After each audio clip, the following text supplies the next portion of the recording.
Ricardo lo dice en DC. ¿Qué tal, amigos? Les saluda Ricardo Sánchez Silva y bienvenidos a esta sexta edición, sexto episodio de Ricardo lo dice, esta vez en vivo. Ricardo lo dice en DC, esta vez en vivo y directo por Facebook Live. De inmediato vamos a comenzar con nuestra sección Política y una birra, por favor.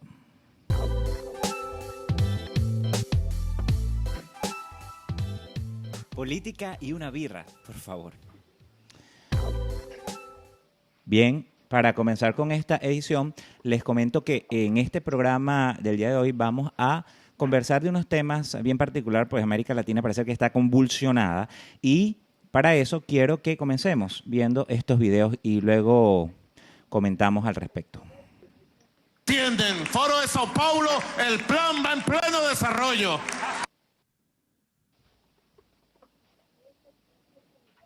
Y hoy 20 de octubre es el mejor día para clausurar este Congreso por todo lo alto.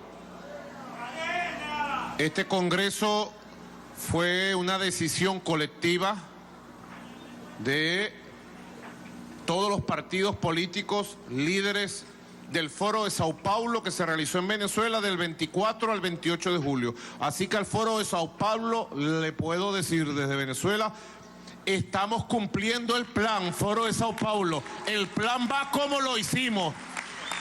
Va perfecto el plan. Ustedes me entienden, Foro de Sao Paulo, el plan va en pleno desarrollo. Hoy día que anda medio convulsionado todo este sector de América, de nuestra América, de la patria grande, está soplando una brisa bolivariana. Está soplando una brisa bolivariana que va a venir desde el Río Grande y un poquito más arriba hasta la Patagonia, brisa bolivariana, brisa de los pueblos libertarios que le dicen al imperialismo, que le dicen al neoliberalismo y al capitalismo, los pueblos de América son libres, soberanos e independientes. Y nosotros vemos, y en verdad no sabemos ser hipócritas, no sabemos ser hipócritas. Claro que nos alegra que haya una brisa bolivariana dándole la vuelta a toda América. Claro que sí nos alegra, porque es la redención de los pueblos. Es el pueblo que se levanta. Y les voy a decir algo. Señor Almagro y su combo, rueguen a Dios que se quede en una brisa. Rueguen a Dios que se quede en una brisa, porque al paso que vamos ya se está convirtiendo en una ventolera para convertirse en un huracán bolivariano que recorrerá las patrias, toda la patria grande de América. Bien, ya se está convirtiendo en un huracán, dice Diosdado, con relación a esa brisa bolivariana que supuestamente está soplando. Bueno, para arrancar con esta política y una birra, por favor, le doy la bienvenida a María Corina Roldán Robles. Salud, María Corina, bienvenida. Salud, Ricardo, ¿cómo estás? Muy Feliz bien. domingo. Muy bien, feliz domingo para todos los que nos ven, esta vez en vivo y en directo. Si tenemos Feliz algunos domingo electoral. domingo electoral, hay elecciones en Argentina, en Media Uruguay Latinoamérica. y en Colombia. O sea, bueno, Bolivia fueron las elecciones la semana pasada, pero bueno, vamos a hablar de distintos aspectos vinculados con esa brisa bolivariana, entre comillas, porque yo no creo que sea una brisa bolivariana que dice Diosdado está soplando por América Latina, y vamos a conversar de eso que también dice Nicolás Maduro, el dictador de Venezuela, que los objetivos del Foro de Sao Paulo se están cumpliendo. Gracias, arroba Maco Roldán me está acompañando. Esta es la segunda vez que me acompaña en política. Tercera vez. No, pero política y una birra es segunda vez. Tomándonos la birra sí es política, es la segunda vez, ¿no? Como tal. Bienvenida, María Corina. Cuéntame, ¿cómo ves esa brisa que recorre América Latina, esa brisa bolivariana que recorre América Latina? ¿Qué opinas tú de eso? Bueno, ciertamente desde que inició el mes de octubre hemos visto una cantidad de revueltas en Latinoamérica importantes. Creo que comenzamos con Ecuador, después ocurrieron a la par los hechos en Bolivia y en Chile, pero también tenemos que recordar que ocurrió también ciertos disturbios en Perú, en los que por par de días tuvieron par de presidentes, copiando un poco la retórica venezolana, por decirlo de alguna forma. También había bastante preocupación en Argentina, que después de unas primarias en el que parecía improbable que la izquierda pues tuviese algún tipo de oportunidad, de repente, bueno, nada, resultaron ser los favoritos. Realmente hay una situación bastante tensa que, más allá de ideologías, yo diría que es que las propias ideologías se están aprovechando de la situación de cada país latinoamericano, lo cual es completamente distinto. En los videos que nos pusiste, pues claramente podemos ver que Maduro reveló implícitamente de repente algunas intenciones del Foro de Sao Paulo de influir un poco dentro de Latinoamérica. Sin embargo, me parece un poco irresponsable de parte de analistas o personas involucradas en temas geopolíticos o políticos afirmar que el régimen de Maduro está realmente involucrado sin pruebas. Todavía tengo conocimiento que gobiernos latinoamericanos están realizando las investigaciones. La propia Asamblea Nacional Venezolana dijo que iba a investigar sobre la incidencia del régimen y del Foro de Sao Paulo dentro de estas acciones a lo largo de Latinoamérica. Pero sí sigue siendo muy temprano, sí sigue siendo muy irresponsable afirmar que ellos tengan algo que ver. Ahora, María Corina, hay denuncias por parte de tu tocaya, María Corina Machado, e incluso por parte del presidente interino, que yo no sé si ya es presidente interino, José, presidente interino Juan Guaidó, toda una confusión allí, de que está metida la izquierda radical, léase castrocomunismo, chavismo, en Latinoamérica, y esa visita que dice Diosdado Cabello, que recorre América Latina, resulta ser que es la mano peluda, es una conspiración. Dime tú, se ha escuchado hablar del Foro de Sao Paulo, que no es nuevo. Como sabemos, el Foro de Sao Paulo data vamos a decir, del siglo pasado, o sea, a principios de los 90, si no me equivoco. Esta última edición que se hizo fue en Caracas, que por cierto, valga aclarar, allí hubo unos cuantos activistas de estos izquierdosos, incluidos uno de Code Pink, que estuvieron invadiendo la embajada aquí en Washington, D.C., metidos allá. Y mostrando platos de comida para decir que todo estaba perfecto en Venezuela. Entonces, ese conglomerado vamos a decir, líderes políticos de izquierda que se reunió en Caracas, pues de ahí surgieron unas directrices que Maduro dice que se están cumpliendo a la perfección. El Foro de Sao Paulo en América Latina. Entonces, devela eso, por un lado. Pero por otro lado, también se ha dado esta reunión del Grupo de Puebla, que se ha dicho que ha sido para contrarrestar el Grupo de Lima y que vendría siendo la sustitución más radical de ese grupo del Foro de Sao Paulo, ahora con objetivos más radicales. Y vemos que en América Latina han ocurrido destrozos, básicamente vandalismo, lo que se ha visto en Chile contra estas medidas pues, del presidente Piñera. En Ecuador lo vimos, vandalismo puro en contra de las medidas que al final de cuentas tenía que aplicar el presidente Lenin. No lo hizo como debió hacerlo, de forma progresiva, y eso generó ese estallido que se mezcló con vandalismo. Entonces, a todas estas, María Corina, no hay pruebas, porque por ahí leían las redes sociales. Decir que el chavismo está detrás de lo que está pasando en América Latina es tan irresponsable como decir que el imperio es el que estaba detrás de las protestas en Venezuela. Yo creo que son circunstancias completamente diferentes, pero yo quiero saber tu opinión. Tú que eres experta en ciencia política, ¿tú ves un poco de teoría de la conspiración aquí o qué? Bueno, ciertamente hay ciertos hechos que son completamente distintos. Efectivamente, como tú dices, son panoramas completamente distintos. Pero aquí quiero rescatar dos cosas. Uno, sí es ciertamente una casualidad que todo esto haya estallado justamente después de la reunión del Grupo de Lima, también justamente después del grupo de Lima, del Foro de Sao Paulo, perdón. Sí, se mezclaron los cables. Y que haya sido justamente después del Grupo de Puebla, que se reunieron y que además están trabajando como en cierta sinergia, pero al mismo tiempo, genuinamente, no hay pruebas. Entonces, lo que hizo el presidente ecuatoriano, Lenín Moreno, de condenar directamente o de achacar directamente las protestas que estaban ocurriendo en Ecuador, que tenían un sentido, vamos a decirlo así, contra el régimen de Maduro, también es irresponsable porque es muy distinto que lo diga con pruebas, como en su momento lo hizo Duque en la ONU, que presentó un libro de pruebas sobre las incidencias o el nexo y los lazos del régimen de Maduro con los grupos guerrilleros, a que simplemente lo digas por decirlo.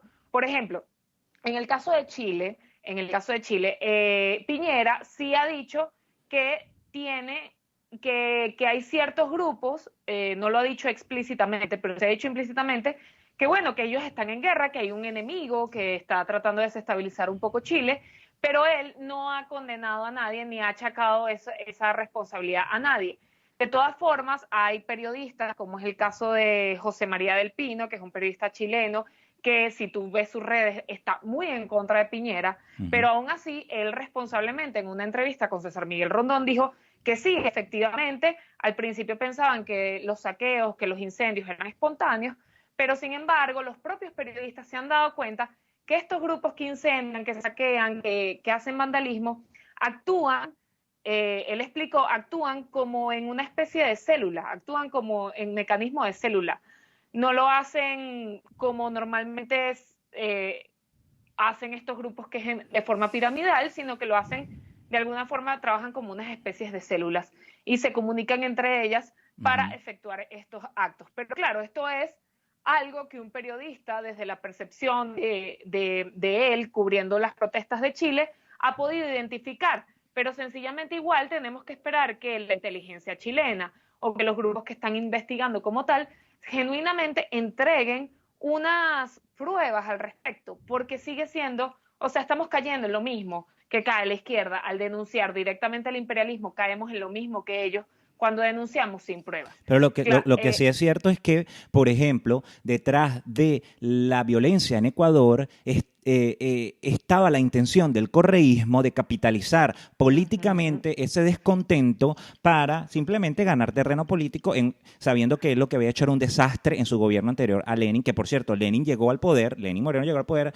de la mano de Correa, y Lenin también es de izquierda. Lo que pasa es que Lenin representa una izquierda democrática y Correa representa una izquierda radical, o sea, porque de ambos lados, los extremos obviamente, yo siempre lo he dicho, yo siempre trato de estar en el medio, pero los extremos son malos. ¿Qué me ibas a decir, María Corina? No, completamente, que claramente la izquierda tenemos que irnos al contexto. La izquierda se ha visto muy debilitada en los últimos años, precisamente porque si vamos al caso de lo que fue la primera década, los años de este milenio, del 2000 al 2010, la izquierda estuvo capitalizando varios de los gobiernos de los países de Latinoamérica y la gran mayoría de los líderes tienen actualmente abiertas causas de corrupción, lavado de dinero, narcotráfico. Yo creo que la única de ese combo que se salva es Michelle Bachelet. La única. De resto, absolutamente todos o están presentando estamos hablando de Odebrecht, por ejemplo. Me imagino que te refieres a Odebrecht. Exactamente. O están presentando cargos o, por el contrario, se encuentran en estatus dictatorial. ¿Ok? Entonces, la izquierda claramente agarró muy mala fama. Ahí se produjo la teoría del péndulo ideológico, en el que el péndulo ideológico viró de la izquierda hacia la derecha, muchos países votaron hacia la centroderecha y hubo que arreglar ciertas economías que quedaron pues en la carta plana. Pero también aquí hay que recordar que Latinoamérica, al igual que Venezuela en general, tiene una tradición centroizquierdista importante. ¿Y qué pasa con tener la tradición centroizquierdista importante? Que al momento de que el Estado no te garantice ciertas cosas que ya tú considerabas derechos o ciertas cosas que tú considerabas que el Estado te lo tiene que dar porque siempre te educaron de esa forma, ahí es donde empiezan los descontentos. Y es donde la izquierda tiene la oportunidad perfecta para capitalizar ese descontento social y regresar. Regresar, vamos a decirlo así, vanagloriados. Lo que pasa es que, bueno, también las condiciones actualmente de Latinoamérica no son las mismas en las que ellos agarraron Latinoamérica. Venezuela no tiene las reservas de petróleo que tenía antes, Argentina Sí, creo que María Corina, creo que la conexión está fallando. Vamos a tratar de reconectarnos con María Corina. Les decía al principio que, bueno, María Corina está en Venezuela y probablemente tengamos algunas que otras fallas técnicas. Entonces, les pido un poco de paciencia por ese lado y que y nos ayuden a compartir. Importante compartir esto para que llegue más personas. Eso es lo que yo estoy tratando desde hace rato de hacer por acá, porque esta es la primera vez que salimos, vamos a decirlo, en vivo, completamente este programa, esta edición en vivo. Ustedes pueden compartir en sus perfiles o grupos a los que ustedes pertenezcan, mientras que hacemos pues este contacto nuevamente con María Corina Roldán Robles, quien es periodista venezolana, especialista en ciencias políticas, para seguir conversando de esta oleada pues de protestas, violencia que está ocurriendo en América Latina y que se ha venido dando en las últimas semanas. Si hacemos un recuento, pues Ecuador, el gobierno de Lenín Moreno, pues sufrió este descontento. Al final de cuentas tuvo que echar para atrás esas medidas que había tomado para calmar a este grupo de indígenas, que era lo que estaban llevando esta protesta. Posteriormente ocurre en Chile cuando el presidente Piñera decide aumentar el pasaje, las tarifas del metro. Obviamente en Perú también se habían dado algunas protestas con el tema de lo del Congreso, pero al final de cuentas, según el contacto que hicimos por aquí mismo, la misma Milagros Meléndez, quien es periodista, estaba ya precisamente en Perú, nos comentaba que era el clamor del pueblo que se da, que básicamente se convocaran a elecciones y no lo hacían. El Congreso lo estaba impidiendo porque simplemente era mayoría fujimorista. Vamos a ver si es posible retomar el contacto con María Corina.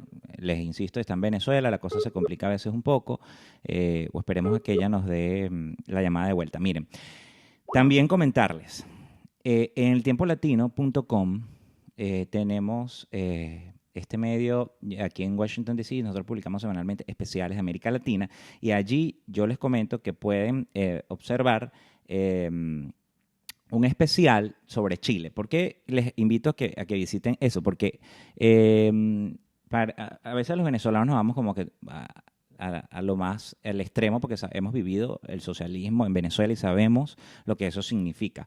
Pero en este trabajo de Abel López, especial Caos en Chile, protestas por desigualdad y vandalismo, ustedes van a poder encontrar un poco más equilibrado lo que realmente ocurrió allí. Obviamente que hay un descontento social, pero al mismo tiempo, pues también el vandalismo fue algo que se dio y que fue ilógico la cantidad de pérdidas en bienes privados y públicos que ocurrió por este descontento. Y el presidente Piñera tuvo que pedir perdón por no haber escuchado al pueblo, según él mismo manifestó, y también pues echó para atrás esta medida de aumento al metro. Yo particularmente siento que el tema de pedir perdón políticamente no lo va a beneficiar mucho a él, o echó para atrás la medida, por ejemplo, el aumento al metro, al pasaje del metro, como lo hizo el mismo presidente de Ecuador, Lenín Moreno, echando para atrás lo que es la eliminación del subsidio.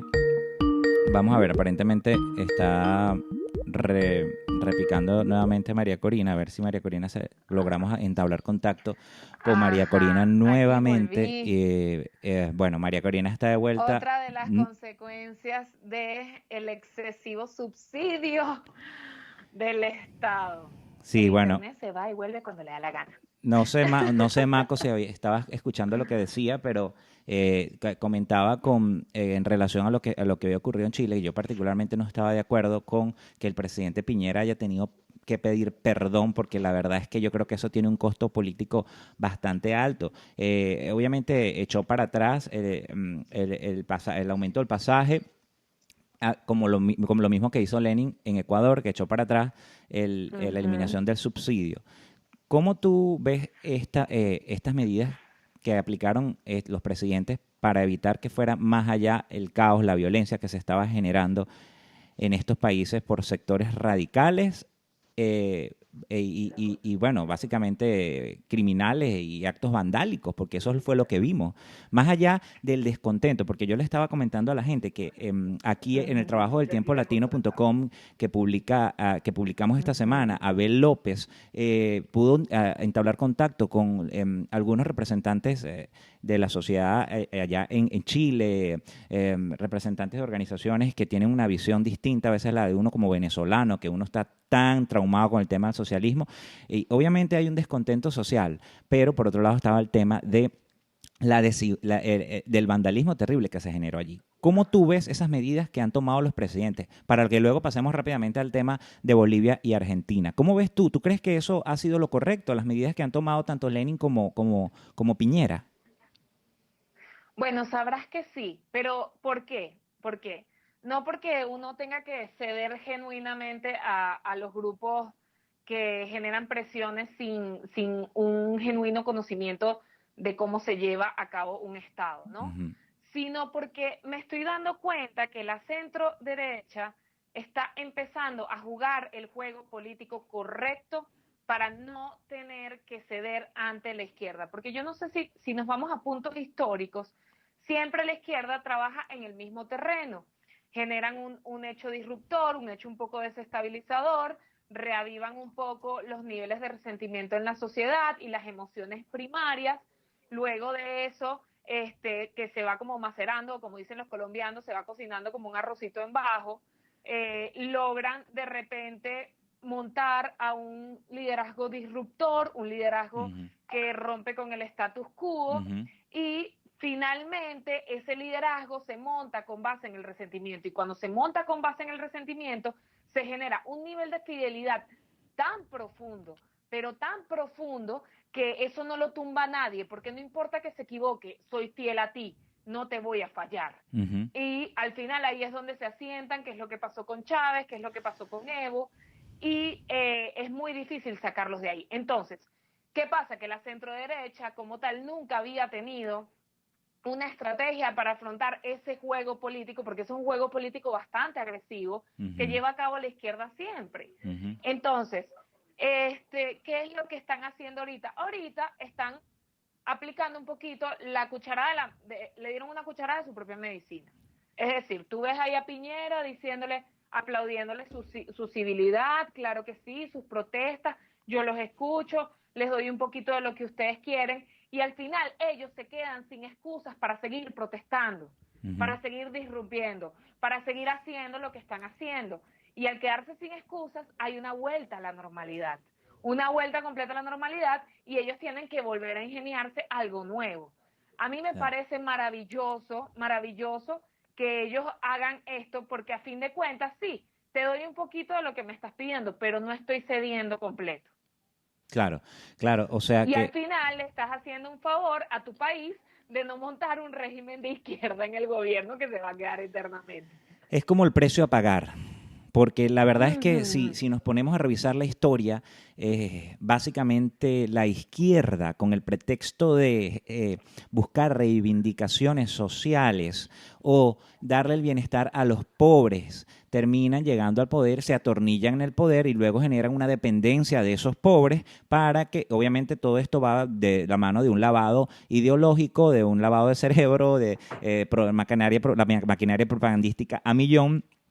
Todo parece ser que es un libreto, y ese libreto lo habíamos discutido anteriormente, porque parece que es un script que viene de este comunismo latinoamericano, de esta izquierda latinoamericana, y todo el centro, el cerebro maquiavélico, no solo maquiavélico, sino perverso, porque yo cuando digo maquiavélico en temas de, vamos a decirlo, de planeación, organización, pero sí perverso también, no solo maquiavélico, sino perverso, que ha tomado a América Latina desde Cuba. Yo siento que hasta que el régimen cubano no caiga, el epicentro que genera la desestabilización de América Latina y ahora Estados Unidos, lo digo con toda responsabilidad, hay una corriente en Estados Unidos que está pretendiendo decir que el comunismo es bueno, y es una especie de extremismo que se está instaurando, generado por el mismo extremismo que la misma, vamos a decir, forma de hacer política radical que el mismo Trump ha generado, que están surgiendo sectores dentro del Partido Demócrata que son radicales y que están llamando a un socialismo. No estoy hablando solo de Bernie Sanders, estoy hablando de una Ocasio-Cortez o de la congresista Omar. Y estos sectores que son más, vamos a decir, apoyados por un público más juvenil, esos llamados millennial, que yo soy millennial y no me considero izquierda, y vamos a tener que hacer un programa especial dedicado especialmente a hablar millennial y antiizquierda, para que reivindicar que no todos los millennials estamos metidos en esa ala, No, mira, ¿no? pero hay Entonces es algo- peligroso eso, Mako. No sé qué piensas tú. Sí, hay algo importante también que resaltar. Sí es cierto que en Chile hay una desigualdad social impresionante. En Ujú. diciembre tuve la oportunidad de viajar a Chile. Mi hermano vive allá hace muchos años y lo fui a visitar. Y recuerdo que cuando regresé de Chile, lo primero que yo decía es, el escenario está perfecto para que llegue el Foro de Sao Paulo. Ujú. Lo dije, claro, para mí Claro. era así como que, bueno, lo veía muy a largo plazo. Yo no lo Claro. veía como que eso iba a ocurrir ya. Pero sí, en Chile sí había una gran desigualdad social que además estaba bastante latente. Y lo que a mí más me gusta de la estrategia que está llevando a cabo Piñera es que ahora Piñera va a quedar para la historia chilena como la persona que hizo las reivindicaciones sociales, una persona de centro derecha. Y eso les da en la madre a los izquierdistas, por supuesto que sí, claro que sí. Entonces, bueno, por el momento yo más bien estoy bastante contenta con la estrategia que se está llevando a cabo desde la centro derecha Ujú. para atacar todo, porque al final esos son ataques que ellos reciben de la centroizquierda, porque la centroizquierda, vamos a hablar claro, si tú realizas esos actos para montarte en el poder es porque tú genuinamente no te estás montando en el poder de una forma honesta, sincera, o para hacer cosas buenas. Sí. Realmente no, probablemente se terminan enriqueciendo y lo podemos ver inclusive hasta con estos propios congresistas que tú acabas de mencionar de Estados Unidos, Ujú. que hablan muy de la izquierda, pero al final tienen vidas completamente capitalistas. Sí. Entonces, bueno, ¿dónde está la coherencia ahí? Y pareciera ¿Dónde está? ser que se quiere vender la idea de que el socialismo va a ser la solución a los males del capitalismo, porque obviamente que, como decíamos la otra vez, y lo repito, estaba escuchando un podcast político español que decía que la crítica al capitalismo era que generaba riqueza pero no la repartía, y la crítica al socialismo era que sí repartía pero pobreza porque no generaba riqueza. Yo creo profundamente que los ciudadanos estadounidenses tienen que estar alerta ante el nacimiento de esta oleada radical que si el Partido Demócrata es inteligente, más temprano que tarde va a desligarse de estos radicales de izquierdas que pretenden estar dentro del Partido Demócrata. Pero definitivamente siento que en resumidas cuentas es una estrategia que le funcionó a Lenin. Fíjate que le funcionó a Lenin, creo que le está funcionando a Piñera. Piñera pidió la renuncia de su gabinete y hace hoy domingo, cuando está saliendo al aire este programa, él suspende el estado de emergencia con efecto a partir del lunes 28 de octubre. Entonces, básicamente, y por ahí tuiteaba Piñera, que me causó gracia porque él tuiteaba... bueno, el pueblo ahora se está expresando pacíficamente, de forma democrática, ¿sabes? Con la imagen de esa, de esa concentración multitudinaria. Sí. Y yo dije, wow, lo que es un tema de estrategia política, ahí me pareció bien desde el punto de vista de estrategia política, a pesar de que algunos estaban indignados ahí. Pero bueno, caretabla, renuncia. Bueno, pero al final de cuentas, vamos a estar claro que lo que quiere la izquierda radical es precisamente eso, que renuncie para ellos Claro. tomar el poder y que no le dé el gusto y que sepa controlar la situación. Me parece excelente. Ahora, Bolivia. Vamos a pasar a Bolivia para ya ir cerrando con Bolivia y Argentina. Bolivia. Maco, Dios mío, la historia se repite, la historia de Venezuela con el tema electoral. Mira, Evo, con el tema del referéndum, se le había negado la reelección. El señor insistió, se anuló esa decisión y ahora él se está relanzando. Con Evo Morales sucede que el Tribunal Electoral da unos resultados en los que había una diferencia de menos de 10 puntos entre Carlos Mesa y Evo Morales. Carlos Mesa, debemos hacer la aclaratoria, fue presidente de Bolivia entre 2003 y 2005, si no me equivoco, y renunció por un tema de presión social también. Ahora es complejo a veces entender la dinámica política de estos pueblos. Él está regresando y básicamente es el que le llega más cerca a Evo Morales. ¿Qué pasa? El Tribunal Supremo Electoral suspende la transmisión de resultados y casi un día después, al día siguiente, el lunes, da con una ventaja superior a Evo Morales. Recientemente se conoció que por no sé, creo que 11 puntos o algo así, los resultados definitivos benefician a Evo Morales. Hay un descontento social. Los sectores de la oposición han denunciado fraude electoral. El mismo, un funcionario incluso del tribunal, si no me equivoco, renunció luego de que se hizo esta interrupción. Y básicamente se pidió una auditoría a la Organización de Estados Americanos y la Organización de Estados Americanos dijo, bueno, nosotros hacemos eso, pero deben ser vinculantes los resultados. Y en la recomendación del informe después de la reunión del Consejo Permanente esta semana fue que se debía ir a una segunda vuelta para aclarar estas confusiones y estas irregularidades en las que se ha visto inmerso el sistema electoral y, bueno, digamos, la estabilidad política del país después de que ocurrió este evento electoral. Bueno, Maco, ¿qué opinas tú de esto? ¿Se repetirá la historia? ¿Evo se instaurará otra dictadura en Latinoamérica, otra dictadura socialista en Latinoamérica, o simplemente sí se aceptará ir a una segunda vuelta? Bien, a mí me da mucho dolor Bolivia, porque genuinamente para Bolivia no tengo una proyección positiva. ¿Por qué lo digo? Yo creo que ya como tal una dictadura existe, porque la dictadura empieza a existir cuando se pierde la institucionalización. Uh-huh. La democracia, más allá de la alternabilidad en el poder, Uh-huh. más allá de repente escuchar a la sociedad civil, de permitir protestas, lo que hace una democracia fuerte es su institucionalidad. Cuando tú pierdes la institucionalidad, lo perdiste todo. Entonces, Uh-huh. ya aquí se pudo ver en estas elecciones que la separación de poderes ya no existe en Bolivia. Uh-huh. No existe en lo absoluto, y que además de que no existe, pues claramente se ha perdido también la institucionalidad, porque veíamos cómo los resultados ya al final, al inicio del escrutinio, daban que iba a irse a una segunda vuelta. Uh-huh. Y verse una segunda vuelta en la que claramente era Uh-huh. un fracaso para Evo por dos razones. Porque Evo nunca había perdido en primera vuelta, y segundo, porque Uh-huh. en Bolivia se estaba llevando a cabo una especie de voto castigo. Uh-huh. Entonces, todos los que votaron por los otros candidatos, que no fueron Mesa, iban a inmediatamente darle el voto a Mesa para no dárselo a Evo.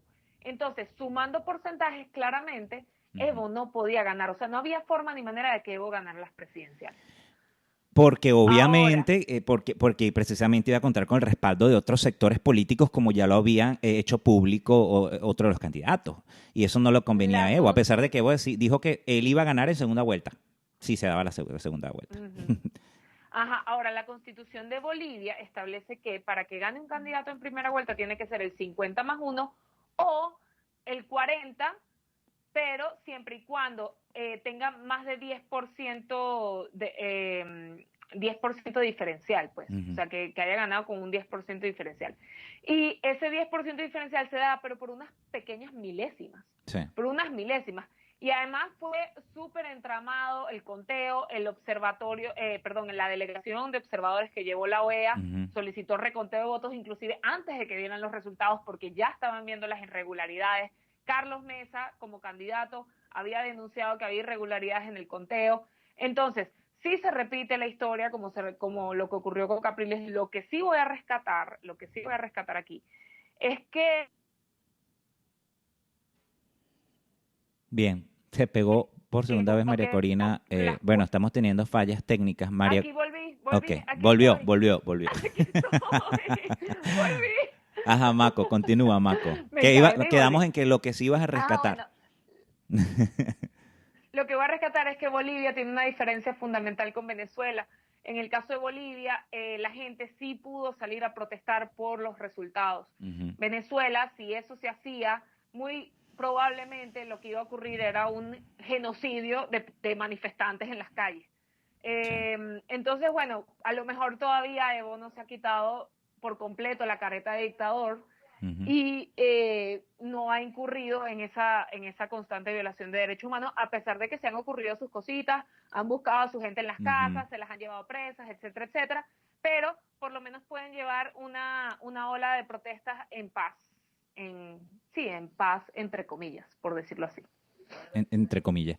Yo quería comentar algo aquí rápidamente que publica Infobae.com, América Latina, Bolivia en resistencia civil, esto lo publicó el 27 de octubre. Bolivia en resistencia civil, unidad, no reconocimiento e invocación a Fuerzas Armadas y policías. Quería leer un fragmento de lo que comenta el autor de este artículo, Carlos Sánchez Berzain. Él dice, Evo Morales y su régimen está cometiendo con arrogancia y descaro pública y abiertamente delitos de fraude electoral, prevaricato, falsedad material e ideológica, uso de instrumentos falsificados, consorcio delictivo, beneficios en razón del cargo, atentados contra la fe pública y más. Suplantan la voluntad popular, declaran dolorosamente a Evo Morales ganador de las elecciones en primera vuelta y presidente electo por 5 años más. Son delitos flagrantes, dice él, que se ejecutan en público y en tiempo real. No es un modelo boliviano o nacional, dice él, es el castrochavismo, la intervención de la dictadura de Cuba con su operación con la dictadura de Venezuela que ejecutan en Bolivia el guión de la dictadura electoralista. La dictadura electoralista. Y guau, que me llama mucho la atención lo que dice el autor de este artículo, porque básicamente Hugo Chávez llega al poder en Venezuela después de un descontento social que la misma izquierda generó, ¿ok? Atención, hago la aclaratoria, y obviamente él llegó legítimamente al poder, pero luego se instaura esta dictadura electoralista que dice el autor con un guión que viene del comunismo o del castrismo cubano, y lo mismo vemos en Nicaragua, María Corina. Entonces, no es algo nuevo, y que hay que alertar a estos países, y qué bueno que los presidentes estén tratando de forma estratégica, política, solventar esta situación, porque precisamente la izquierda sigue amenazando. No es una brisa bolivariana, como dice Diosdado Cabello. Estamos hablando de un huracán, pero tampoco bolivariano. Estamos hablando de un huracán de izquierda radical, un monstruo rojo que pretende retomar las riendas de América Latina para atornillarse políticamente en el poder y básicamente repetir el modelo que ocurrió en Venezuela. Ahí está Evo Morales queriendo atornillarse en el poder. ¿Qué más muestra de las intenciones de la izquierda que lo que está pasando en Bolivia, señores?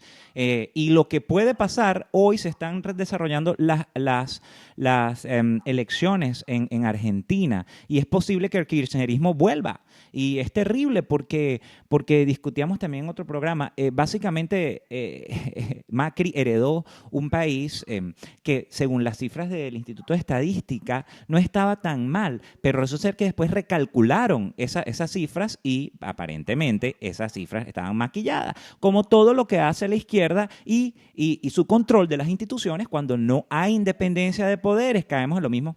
María Corina, ahora tú dame tu opinión del tema Argentina para ir cerrando. Wow, Argentina. Lo que pasa es que aquí sí voy a ser incisiva en algo muy puntual. El inconsciente colectivo.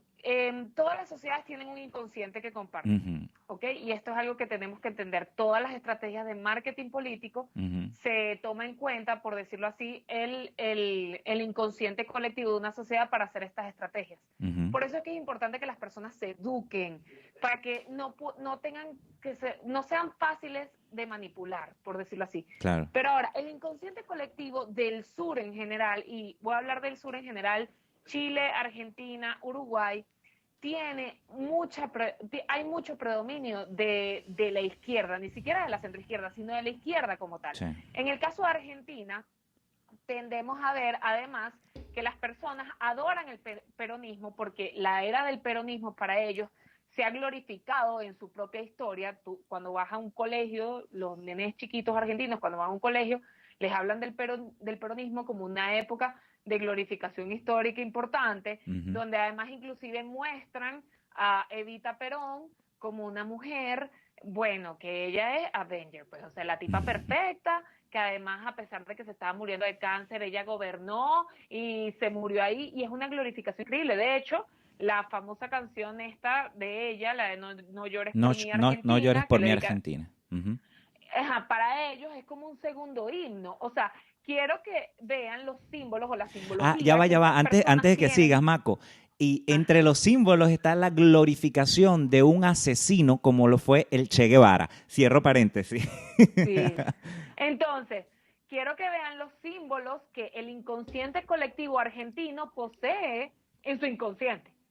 Es muy fuerte luchar en cierto sentido contra eso. Entonces, efectivamente, siempre el peronismo o la izquierda siempre va a tener como un campo un poco mayor que la centroderecha, que la ideología liberal dentro de Argentina. Sobre todo porque además Argentina es una sociedad que, a diferencia de la venezolana que vota con las tripas, la Argentina vota con el bolsillo. Entonces, cuando tú afectas el bolsillo del argentino, el argentino va a ir directamente al voto castigo, inmediatamente. Porque de hecho, tú actualmente hablas con los argentinos de por qué votaron por los Fernández, y es un voto castigo que le están haciendo a Macri porque ellos antes hacían asado los domingos y ya no pueden hacer asado. Ese tipo de cosas. Pero es porque también, y aquí voy a rescatar lo que te dije cuando hablamos de la ideología liberal en el antiguo Política y una birra, por favor, también Macri no ejecutó una buena estrategia de comunicación política para hacer consciente a la sociedad argentina de las condiciones económicas en las que se encontraba Argentina. Argentina se encuentra en unas condiciones económicas que, sinceramente tienen que apretarse el cinturón, porque esas son las condiciones económicas en las que Cristina Fernández Kirchner rejó el país. Y al final ellos no lo entienden, no lo ven, porque lo que ellos genuinamente ven es como que, bueno, antes cuando yo iba para el automercado compraba carne y ahora resulta que tengo que comprar latas de atún, por decir una cosa, no sé realmente. Pero para ellos es que han perdido capacidad de compra con Macri, no que han ganado una economía un poquito más estable a pesar de, bueno, de las circunstancias que han vivido.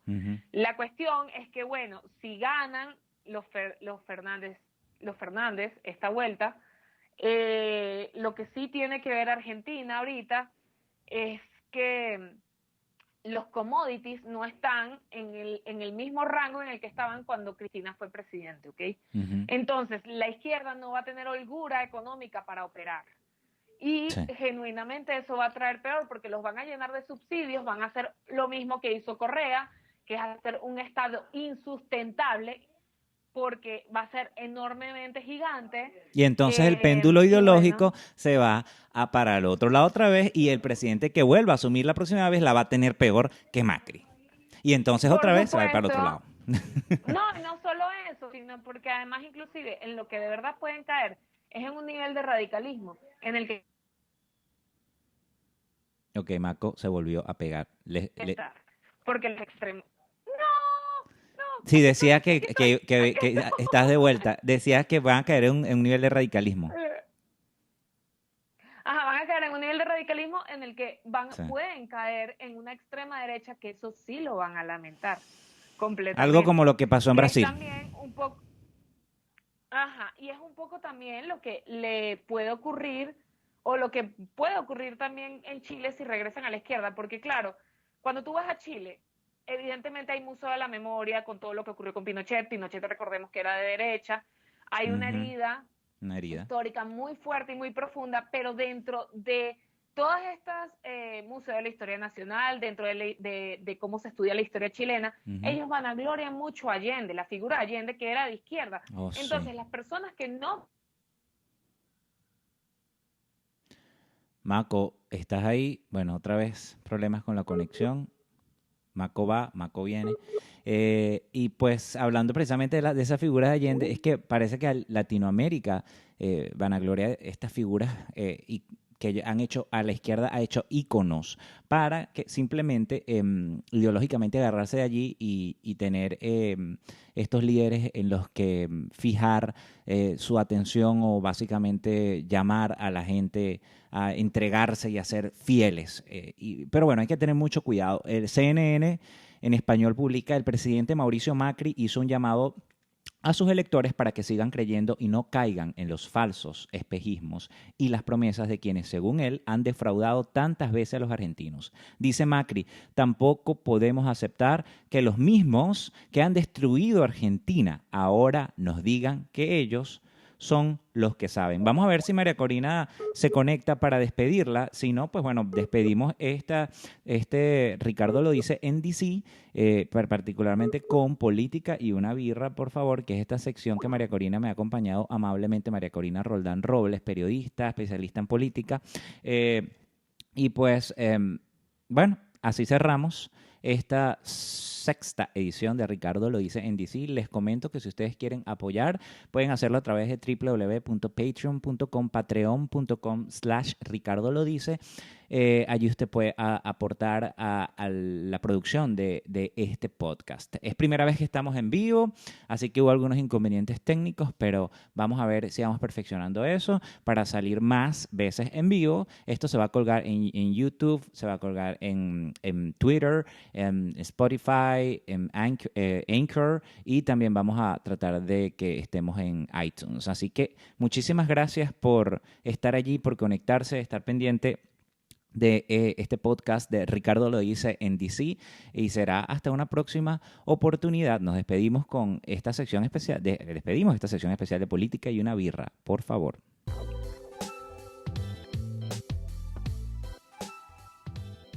Política y una birra, por favor. Bye, hasta una próxima oportunidad.